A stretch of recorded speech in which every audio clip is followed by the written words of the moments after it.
할렐루야. 2020년 5월 17일 주일입니다. 오늘도 변함없이 예레미야서 강의 말씀으로 함께하길 원합니다. 구약성경 1092쪽에 있는 예레미야 26장, 오늘은 1절로 24절에 있는 말씀으로 함께 말씀을 나누기를 원합니다. 구약성경 1092쪽입니다. 어떤 마음이냐가 중요합니다. 어떤 마음이냐가 중요합니다. 이런 제목으로 오늘 하나님의 말씀을 함께 나누기를 원합니다. 예레미야서를 강의한 지 어느덧 절반이 넘어가고 있습니다. 제가 성경을 한 권씩 정해서 권별로 강의를 하고 있는데, 한 권 한 권 마칠 때마다 정말 하나님께서는 놀라운 은혜를 주셨고 또 귀한 일들을 행해 주셨습니다. 제 기억 속으로는 제가 시편 강의를 한국에 있을 때 한 번, 또 중국에 와서 또 한 번, 두 번 강의를 했는데, 그때마다 하나님은요 정말 놀랍도록 큰 일을 행해 주셨습니다. 특별히 저희 교회가, 우리 공동체가 교회 폐쇄된 이후에 지금까지 한 번도 쉼 없이 예배를 놓치지 않고 어떤 방향으로, 어떤 방법으로든지 예배를 이어오고 있다는 이 사실만으로도 이것은 기적이다라고 저는 믿습니다.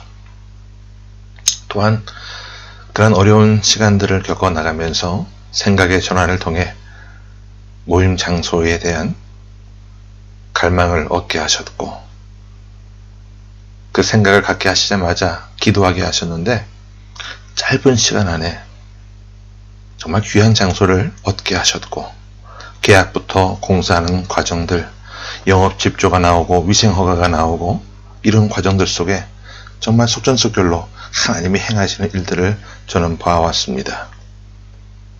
그리고 작은 공동체이기 때문에 재정적인 그런 부족함이나 어려움이 있었지만 외부 도움 없이 우리 스스로 이런 일을 해냈다는 것, 할 수 있었다는 이 자체가 정말 저는 기적이라고 봅니다.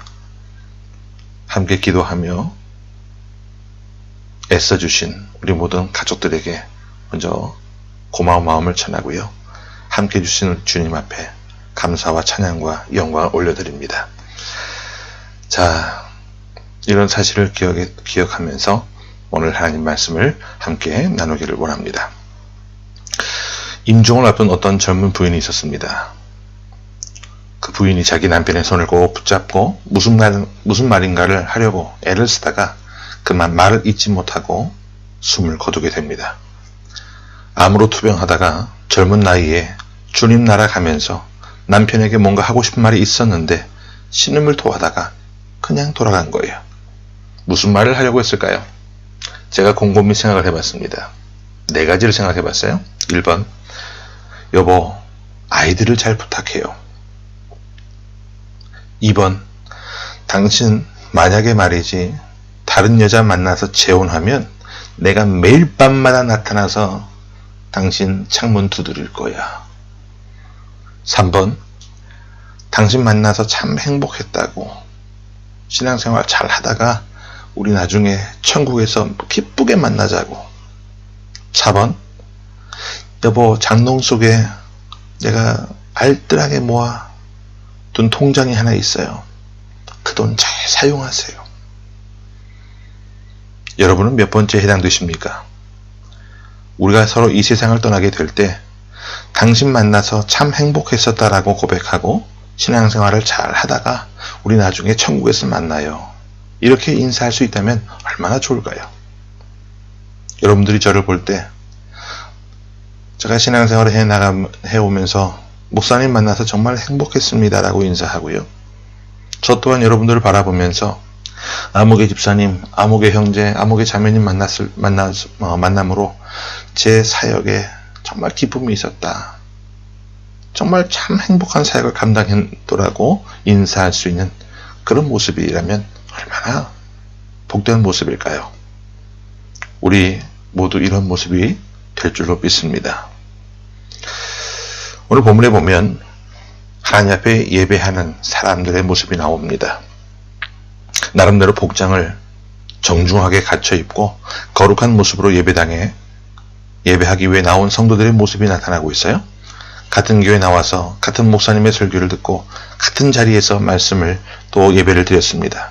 그런데 예배 드린 다음에 반응이 나타나는데 두 가지 전혀 다른 반대의 모습으로 결과가 나타납니다. 우리 1절부터 말씀을 한번 쭉 보겠습니다. 1절과 2절입니다. 시작. 유다의 왕 요시야의 아들 여호야김이 다스리기 시작한 때에 여호와께로부터 이 말씀이 임하여 이르시되 여호와께서 이와 같이 말씀하시니라. 너는 여호와의 성전뜰에 서서 유다 모든 성읍에서 여호와의 성전에 와서 예배하는 자에게 내가 내게 명령하여 이르게 한 모든 말을 전하되 한마디도 감하지 말라. 그들이 예배하러 나왔습니다. 그런데 그 예배에 나온 사람들에게 하나님께서 예레미야를 통해 말씀을 증거하게 하셨어요. 어떤 내용의 말씀인지 3절을 보겠습니다. 시작. 그들이 듣고 혹시 각각 그 악한 길에서 돌아오리라. 그리하면 내가 그들의 악행으로 말미암아 그들에게 재앙을 내리려 하던 뜻을 돌이키리라. 무슨 말이냐 하면요. 세상에 우리가 살면서 자신도 모르는 사이에 하나님을 믿는다고 하면서도 알고도 지은 죄, 모르고도 지은 죄, 잘못 살아온 삶의 악한 모습들, 악행이 있었어요. 그러나 예배 시간에 하나님 말씀을 듣고 돌이켜 회개하면 하나님은요, 그들을 용서하시고 새 삶으로 고쳐주시겠다는 약속입니다. 계속해서 5절 보겠습니다. 시작. 내가 너희에게 나의 종 선지자들을 꾸준히 보내 그들의 말을 순종하라고 하였으나 너희는 순종하지 아니하였느니라. 이제까지도 예배 자리에 나왔음에도 불구하고 어지간히 말씀을 듣지 않았습니다. 예배당에 나와 있는데 멍하게 다른 생각을 하는 거예요. 심지어 어떤 사람을 보게 되면 예배 자리에 나와서 사람들 머릿수를 세는 사람들이 있어요. 몇 명 나왔는지요? 그런데 부지런히 주의 정도를 세워서 말씀을 전하지만 너희들은 듣지 않았다. 그래도 지금까지 좋다. 단 오늘 이 순간, 이 시간, 이 예배만큼이라도 너희들이 나의 말을 잘 듣게 된다면 내가 너희를 향한 그 뜻을 돌이키리라. 징계의 뜻을 돌이키리라. 그런 말씀이에요. 그럼에도 불구하고 말씀을 듣지 않고 순종하지 않으면 어떻게 하실까요? 6절에 보면 그 답이 나와요. 6절 말씀 봅니다. 시작.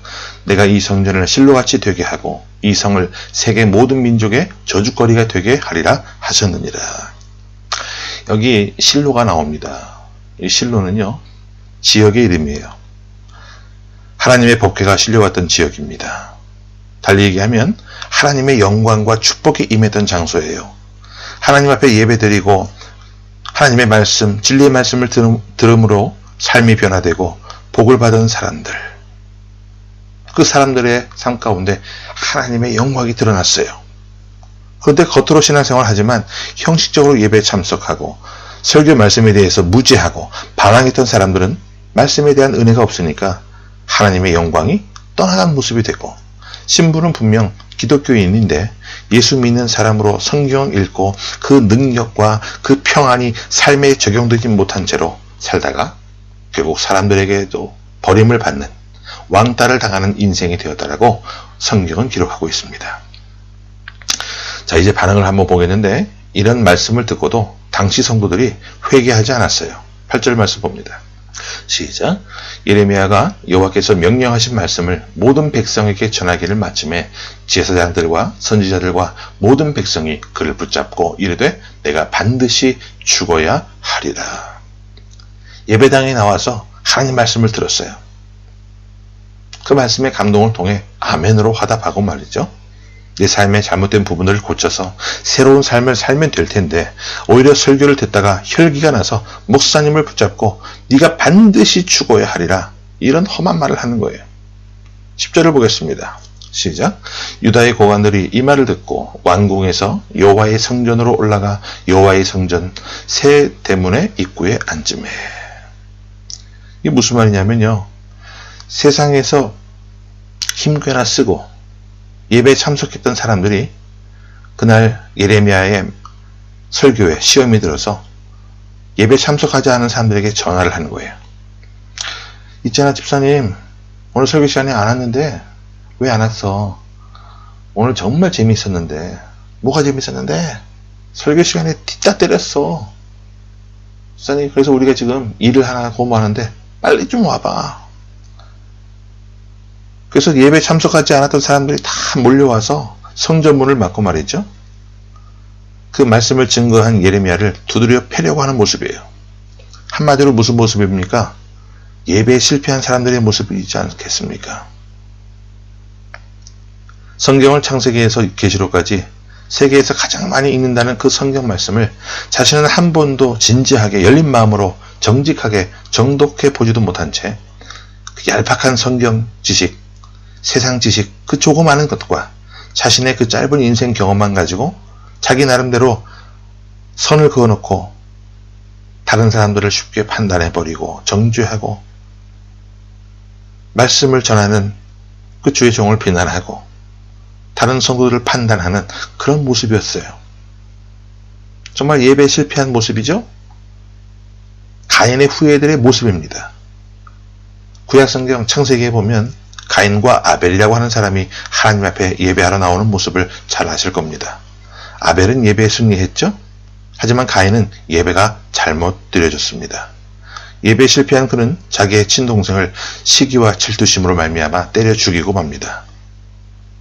그래서 진지하게 우리가 한번 생각해 볼 것이 필요한데, 여러분, 예배가 무엇입니까? 예배는요, 세상에 분주하게 살던 사람들이 하나님 앞에 나와서 자신의 마음을 비우고 겸손하게 예배하면서 말씀을 통해서 자신의 실상을 깨닫고 세상을 이기고 죄를 이기고 자기를 이길 수 있는 능력과 지혜와 사랑을 얻어서 내가 변하여 돌아가는 것이 예배의 모습입니다. 교회 나와서 내 손을 먼저 빌러 나오는 것이 아니라 내가 변한 것이 먼저라는 거예요.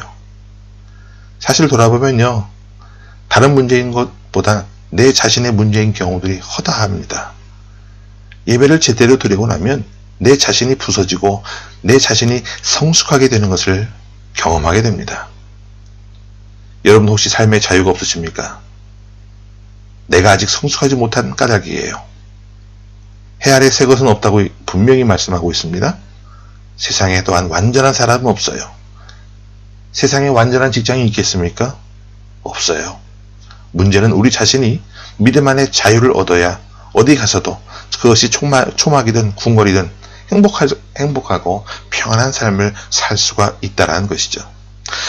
예배에 실패한 모습들이 오늘 본문에 기록되어 있는데, 그런가 하면 정반대로 예배에 성공한 사람들의 모습도 있음을 보게 됩니다. 우리 16절 말씀을 함께 봅니다. 시작. 고관들과 모든 백성이 제사장들과 선지자들에게 이르되, 이 사람이 우리 하나님 여호와의 이름으로 우리에게 말하였으니 죽일 만한 이유가 없느니라. 어떤 사람들은 그 설교하는 얘기를 듣고 설교를 전하는 그 주의 종을 때려 죽이자는 사람이 있었어요. 반면에 또 어떤 사람들은, 야, 아니다, 말씀을 들어보니까 맞는 말이다. 저것은 저 설교자가, 주의 종이 자의로 자기 마음대로 하는 말이 아니라 하나님이 세우셔서 우리에게 회개하라고 주신 말씀이다.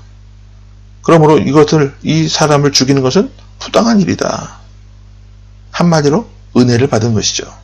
예배를 통해서 그 말씀을 듣고 자기 자신을 돌아보고 회개하고 용서받아 새롭게 됨으로 복을 받게 되는 거예요. 우리 24절도 한번 보겠습니다. 시작. 사반의 아들 아히감의 손이 예레미야를 도와주어 그를 백성의 손에 내어주지 아니하여 죽이지 못하게 하니라. 사반이라고 하는 사람의 아들 이름이 아히감입니다. 이 사람이 사람들에게 둘러싸여서 매맞아 죽기 일보 직전까지 몰려있는 그 예레미야를요, 목숨을 걸고 보호하는 거예요. 성경을 보게 되면 창조부터 마지막 끝날까지 예배하러 온 사람들은요, 두 가지 모습으로 나누어질 것을 설명하고 있습니다. 오늘 본문에도 어떤 사람은 같은 교회에 나와서 같은 목사의 설교를 들으면서도 어떤 사람은 은혜 받고 깨달아 자신의 연약함과 지난날의 잘못된 삶을 회개하고 삶이 달라지는 복을 받는가 하면, 어떤 사람은 말씀 증거자를 자신의 잣대로 판단하고 혈기방자해서 죽이려고 하는 이런 불신앙과 불의의 죄를 한꺼번에 지으려고 하는 사람들도 있어요. 이 두 모습은 지금도 마찬가지라고 생각합니다. 여러분, 교훈이 무엇입니까? 예배에 승리하면 우리는 하나님의 용서와 사랑, 하나님의 치유하심과 회복, 하나님의 인도하심을 경험하게 됩니다. 세상과 자신과 죄를 이길 수 있는 힘과 능력을 받아 이 험한 세상을 당당하게 살아갈 수가 있게 되는 거예요. 하지만 예배에 실패하면 하나님이 세우셔서 보내신 종들조차도, 심지어 부모, 형제, 이웃조차도 눈에 보이지 않습니다. 오직 자기 이익, 자기 감정, 자기 기분, 자기의 처한 상황, 자기의 경험만 드러나게 되어 있다는 거죠. 결국 하나님의 영광도 드러나고 사람들에게조차도 버림받는 존재로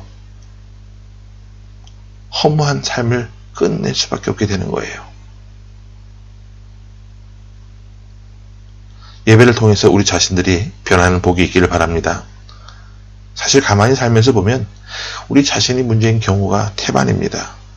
내 심령 속의 은혜가 사라지면 예쁘게 보였던 사람들도 믿게 보입니다. 문제는 은혜예요. 예배입니다. 우리 각 사람이 살아가는 길은 하나님께 나와서 살아있는 말씀과 그 예배를 통해 은혜 받는 길밖에 없어요.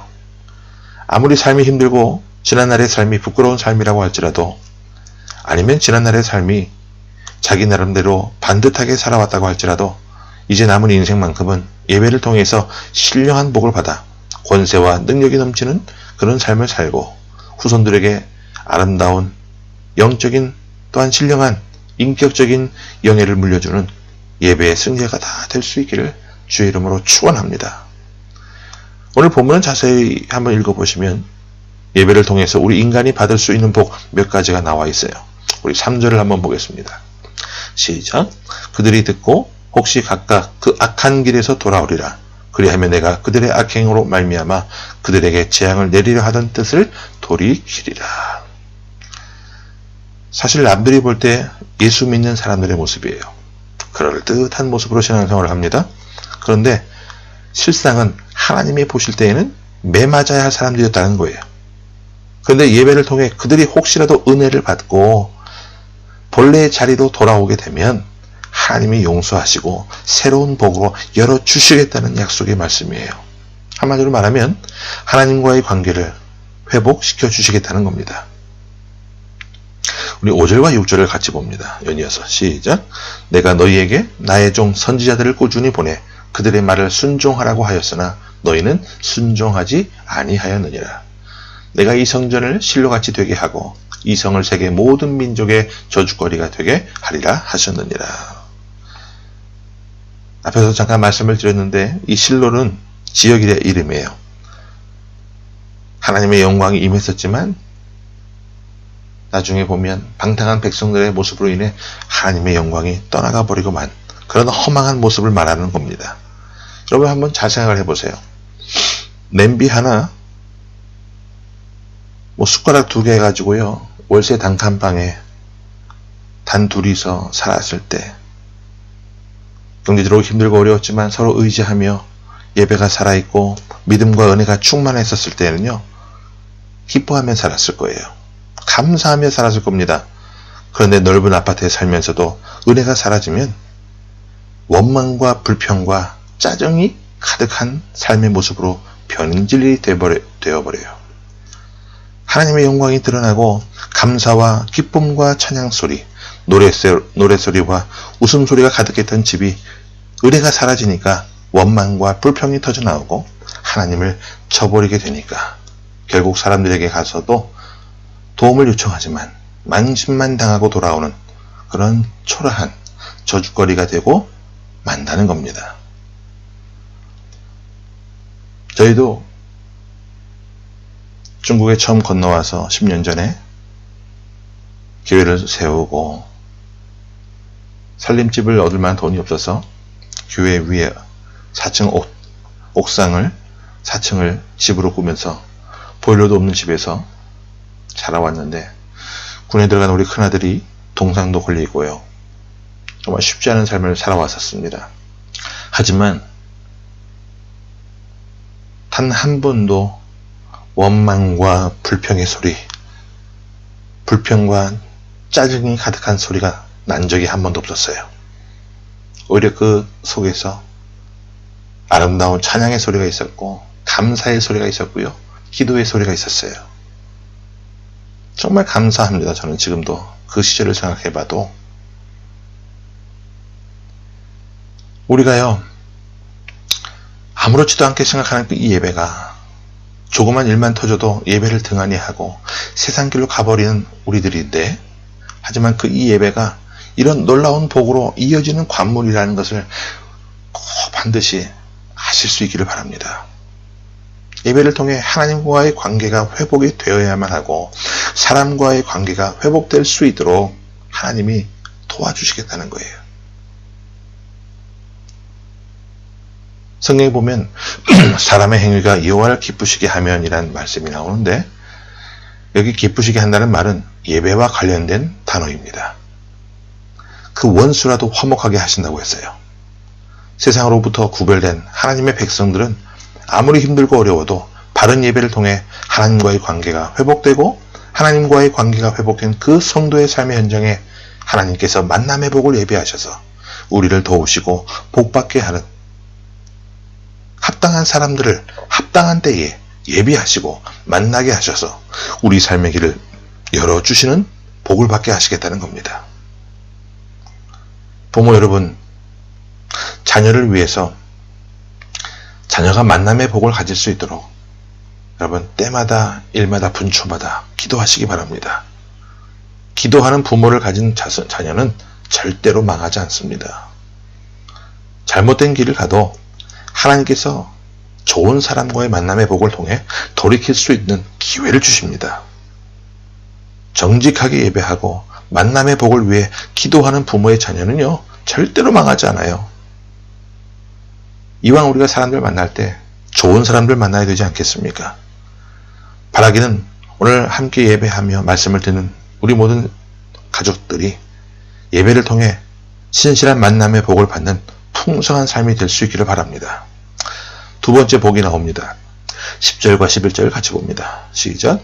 유다의 고관들이 이 말을 듣고 왕궁에서 여호와의 성전으로 올라가 여호와의 성전 세 대문에 입구에 앉으매. 11절. 제사장들과 선지자들이 고관들과 모든 백성에게 말하여 이르되 이 사람은 죽는 것이 합당하니 너희 귀로 들음같이 이 성에 관하여 예언하였음이라.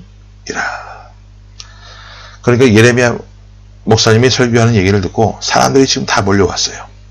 예배에 참석하지 않은 사람들에게까지 전화를 해서 다 불러 모아서 지금 이 예레미야를 죽이려고 하는 거예요. 이때 예레미야가요 나이가 30살 안팎의 젊은 선지자였습니다. 사람들이 죽이려고 아주 사기가 등등해요. 그런데 이 어린 이 젊은 예레미야 선지자가 상식적으로 볼 때 이 자리를 피하든지 도망가야 바른 것 같아요. 그런데 잘 보십시오. 정반대의 반응을 보입니다. 너무 담대한 모습이 나와요. 자, 12절입니다. 시작. 예레미야가 모든 고관과 백성에게 말하여 이르되 여호와께서 나를 보내사 너희가 들은 바 모든 말로 이 성전과 이 성을 향하여 예언하게 하셨느니라. 자, 이 일은 자기가 하는 것이 아니라 누가 시켜서 했다는 거죠? 하나님이 시키셔서 이 말씀을 증거하게 됐다는 거죠. 자, 14절입니다. 시작. 보라, 나는 너희 손에 있으니 너희 의견에 좋은 대로 옳은 대로 하려니와. 쉽게 얘기하면 죽이려면 죽이고 말라면 말라, 그런 얘기예요. 우리 계속해서 19절부터 쭉 한번 말씀 볼게요. 자, 19절 시작.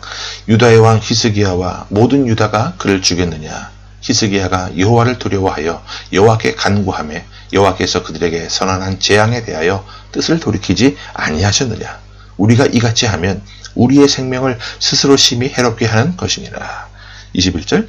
또 여호와의 이름으로 예언한 사람이 있었는데 곧 기럇 여아림 스마야의 아들 우리아라. 그가 예레미야의 모든 말과 같이 이 성과 이 땅에 경고하여 예언하며. 22절. 여호야김 왕과 그의 모든 용사와 모든 고관이 그의 말을 듣고서 왕이 그를 죽이려 하며 우리아가 그 말을 듣고 두려워 애굽으로 도망하여 간지라. 자, 우리아라고 하는 사람이 나오죠. 여기 보면 이 사람도 예레미야와 같은 그런 하나님의 말씀을 교인들에게 힘있게 전했다라는 것을 보게 됩니다. 성도들에게 말하는 거예요. 여러분 그렇게 살면 안 됩니다. 여러분 돌아와서 본래 자리로 돌아오셔서 바르게 사셔야만 합니다. 바르게 살지 못하면 하나님이 매를 드십니다. 자, 그 말씀을 전하자 예레미야가 말씀을 전했을 때와 같이 똑같은 반응들이 일어나요. 어떤 사람들은 회개합니다. 난리가 납니다. 눈물을 흘리면서 떼굴떼굴 구릅니다. 반면에 또 어떤 사람들은요, 대들어서 젊은 놈이 싸가지 없다고 저거 죽여야 된다고 그리고 대드는 거예요. 그때 우리아가 어떻게 했어요? 22절 끝에 보십시오. 그 말을 듣고 두려워 애굽으로 도망하여 간다라. 교회고 사명이고 성도들이고 뭐고 다 필요 없고 도망갔다는 거예요. 자기 혼자 살겠다고요. 사역 그만두고 세상 길로 갔다는 거예요. 여러분 이건 주의 종의 모습이 아니잖아요. 근데 목사에게만 여러분 이런 모습을요 요구하시면 안 됩니다. 주의 종이기 때문에 사명의 자리를 지켜야 하지만 성도된 여러분들도 사명의 자리를 지키셔야 합니다. 잘못된 길로 간 주의 종이 있다면 여러분들이 끝까지 그 사명의 자리를 지키고 있는 그 모습을 보고 주의 종들이 눈물 흘리며 애통해하며 변화됨으로 본래의 자리로 돌아올 수 있도록 그렇게 변화시키는 일에 여러분들 또한 헌신하는 모습이 있으셔야 한다는 거예요. 그럴 때 합력하여 선을 이루는 역사를 우리에게 허락해 주십니다. 자, 사역이고 뭐고 그만 자기 살겠다고 도망간 그 모습을 보면서 어떤 결과가 나오는지 우리 23절을 봅니다. 자, 시작. 그들이 우리아를 애굽에서 연행하여 여호야김 왕에게로 그를 데려오매 왕이 칼로 그를 죽이고 그의 시체를 평민의 묘지에 던지게 하니라. 우리아는 말씀을 증거하다가 사람들이 격한 반응을 보이니까 나쁜 반응을 보이니까 그만두고 세상으로 도망을 나갔다가 비참하게 죽고 말았습니다. 근데 여기 나이가 어렸던 예레미야는요, 죽으면 죽으리라. 당신들 마음대로 하라고 담대하게 나아갔어요. 자, 그 결과는 또 어떻게 되었는지 우리 16절과 17절을 봅니다. 시작. 고관들과 모든 백성이 제사장들과 선지자들에게 이르되 이 사람이 우리 하나님 여호와의 이름으로 우리에게 말하였으니 죽일 만한 이유가 없느니라.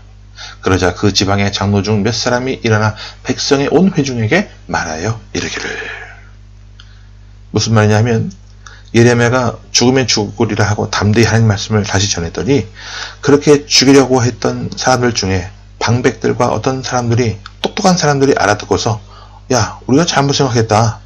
저 사람 죽이는 것은 정말 아닌 것 같아. 그리고 회개했다는 거예요.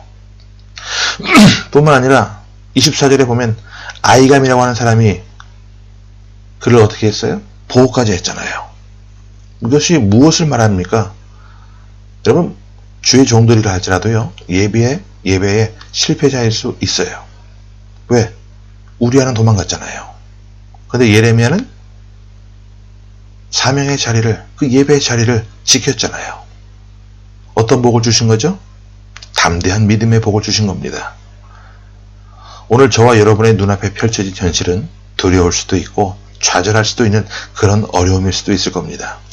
하지만 예배를 통해 하나님이 우리에게 죽으면 죽으리라 할 수 있는 담대한 믿음의 복을 주셔서 담대하게 하시고 내게 주어진 현실을 피하거나 도망가지 않고 믿음으로 오히려 마음과 뜻과 정성과 목숨을 다해서 하나님을 사랑하고 사람을 사랑하는 그런 새 삶으로 살 수 있도록 인도해 주시는 복을 받게 된다는 겁니다.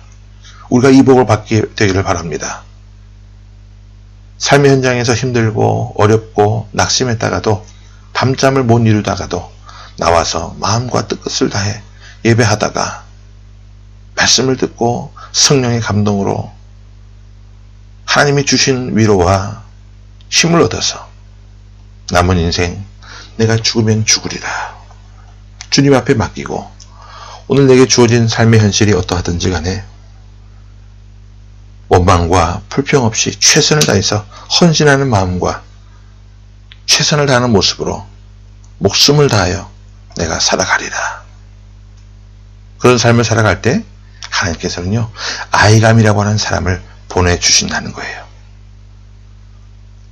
저와 여러분도 인생의 삶의 도상에서 한 주간의 삶에서 어렵고 힘든 일을 만났을 때 그것이 여러분의 실수나 죄 때문에 당한 일이라고 할지라도 하나님 앞에 나와 정직하게 있는 모습 그대로 예배하면서 하나님이 주시는 믿음의 은사를 받으시고 그 믿음으로 죽으면 죽으리라 담대히 정직하게 나아갈 때 하나님이 만남의 복을 통해 우리를 보호하시고 새로운 의의 길로 인도하시는 복을 받아 누리게 되시기를 바랍니다. 자, 우리 24절 말씀을 보고 정리합니다. 시작. 사반의 아들 아히감의 손이 예레미야를 도와주어 그를 백성의 손에 내어주지 아니하여 죽이지 못하게 하니라. 아히감은 그 당시 힘 있는 사람들의 어떤 비난이나 시선보다도 하나님을 두려워할 줄 알았던 사람이었습니다. 하나님이 쓰시는 사람들을 존귀하게 여길 줄 알았던 믿음의 사람이었다는 거예요. 정말 우리가 여러분이 신앙생활을 제대로 하시려고 한다면 하나님과 관계를 바르게 하십시오. 예배의 자리를 여러분 가볍게 여기지 마십시오. 그리고 믿음 안에 거하며 합당한 좋은 만남의 복을 사모하시기 바랍니다. 그리고 힘들고 아무리 어려운 일을 만나도 하나님이 주시는 담대한 믿음으로 뒤로 물러가지 마시고 더 성숙한 인격자가 될 수 있도록 하나님께서 나를 살리시고 생명의 길로 의의 길로 인도해 주시는 그 하나님을 전적으로 믿고 의지하셔서 한 걸음씩 더 나아가시기 바랍니다. 그리함으로 사람을 살리고 보호하고 세우고 축복하는 그런 사랑의 삶을 살아가실 수 있기를 바랍니다. 여러분, 진정한 교회는 말씀을 통해서 사람들에게 깨달음을 주고 돌이키게 하는 것이지 잘난 사람들이 못난 사람들을 정죄하는 그런 곳이 아니에요. 오늘 아히감은 다른 사람들은 다 잘난 척하고 예레미야를 죽이려고 돌 던지고 있을 때 아히감은 그렇지 않았잖아요. 사람을 사랑하고 보호하고 살리는 삶을 살았잖아요. 우리 가족들이 이 예배를 통해 변화될 수 있기를 바라고요. 그리고 더 나아가서 바르게 살지 못하는 사람들을 세우고 구원하고 최선을 다해 열정으로 살되 하나님의 은혜 가운데 만난 사람들을 언젠가 헤어지게 될 때 후회 없이 사랑했다라고 고백할 수 있는, 또 그런 모습으로 떠날 수 있는 그런 성숙한 신앙의 승리자들이 다 되어지시기를 주의 이름으로 축원합니다. 기도 제목 3가지를 함께 드리겠습니다. 오늘 기도하실 때 여러분, 주님, 저의 남은 생애가 얼마가 되든지 간에 예배의 승자 되게 하시고 세상을 이기고 죄를 이기고 내 자신을 이길 수 있는 은혜가 있게 하옵소서. 또한 예배를 통해 만남의 복을 달라고 기도하십시오.